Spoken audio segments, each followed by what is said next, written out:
I rise to introduce House Resolution 160, a resolution to declare the month of September as Suicide Prevention Month in the state of Michigan. Suicide touches people of all ages and walks of life, but the highest rates of suicide are among those aged 20 to 50. It's the second leading cause of death for 15 to 24-year-olds, and is a leading cause of death among those individuals enrolled in college.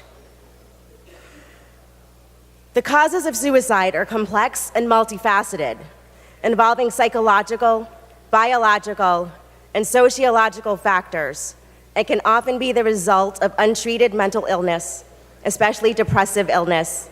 And research indicates that many suicides could have been prevented with immediate and appropriate intervention and treatment. Suicide prevention opportunities continue to increase because of advances in clinical research, advances in neuroscience, and in the development of community-based suicide prevention initiatives. But much more can and must be done to reduce the stigma associated with seeking help for emotional or mental health problems, or help for suicidal thoughts and behavior, as research demonstrates that increased public awareness of warning signs of suicide and awareness of appropriate and effective intervention strategies would reduce suicide deaths. But it can also start with us as individuals.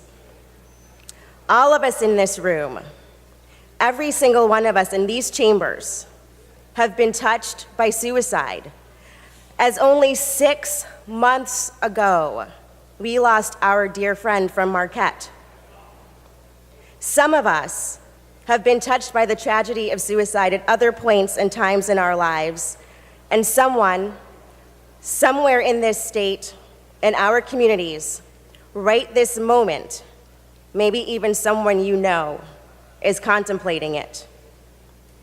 We need to all be aware of the signs, be able to open our ears, eyes, and hearts, and slow down long enough to help someone going through troubles to receive the help that they need. Suicide is preventable, but only through awareness, compassion, and intervention. With that, I urge my colleagues to support House Resolution 160, and it is available for co-sponsorship on the electronic resolutions calendar. Thank you. Thank you, Representative. The question before the House is the adoption of House Resolution 160. All those in favor of the resolution will say aye. Those opposed say nay. The resolution is adopted.